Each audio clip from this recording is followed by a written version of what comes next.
Hey everyone, here with the trusty Echo Weed Eater. I bought this thing almost 20 years ago and I'm finally catching up on some much overdue maintenance. I guess better late than never.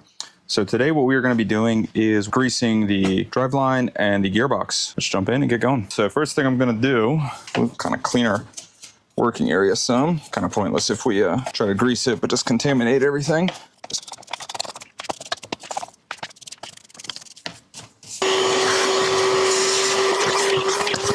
So we're going to loosen these and take this Phillips head out completely. So this one comes completely out, and these two are 8mm. So these just get loosened. Loosen them up till the threads are kind of like flush on the bottom.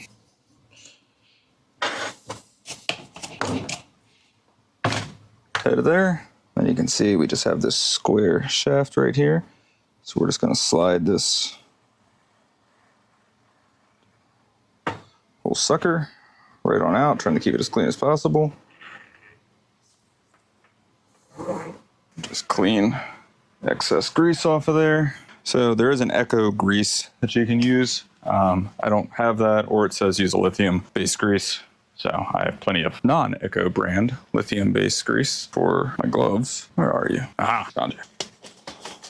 I just have regular lithium grease here that I use on all my other equipment. Just gonna put some of that in my hand here. Just do a thin coat on this whole cable.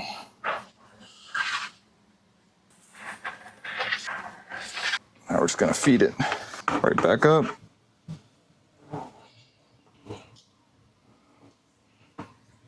Seat it up there. Probably should have put down a piece of cardboard before I started. Next time we'll do that. Next stop is our gear head here. 13mm, so it might be a 1/2 inch. Now, if you buy the tube from Echo, to just squirt it in there, since I don't have that, do use for all this other stuff. Just one of these kits. I'll drop a link below for where you can pick up one of these, but these are real good if you just use your grease gun for most everything. Just have all these different options. I'm probably gonna just use this simple little one here. Pops in there. One squirt. I'm just working that around. One more. I don't think it takes much. Looking down in here, it looks like there's some dried up grease in there. Carefully remove that. Squirt some fresh grease down in there for good measure. Fresh grease in there. I'll distribute that around. Pretty bad if we got this. Reinstall that.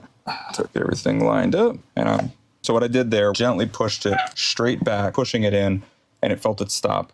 And then with this hand, what I did was I just very slowly just rotated just a touch.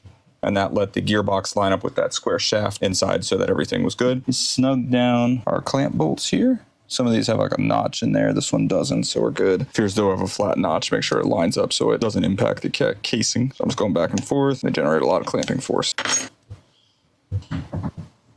Snug this guy up. Nice and snug. All right, so there you have it. All greased up, ready to go for the season. Real easy. I mean, honestly, the biggest thing is just having a area where you have room to do it without getting everything messy. So if this was helpful, go ahead, hit that like, subscribe button, check out my other videos on this weed eater. Thanks for watching and take care.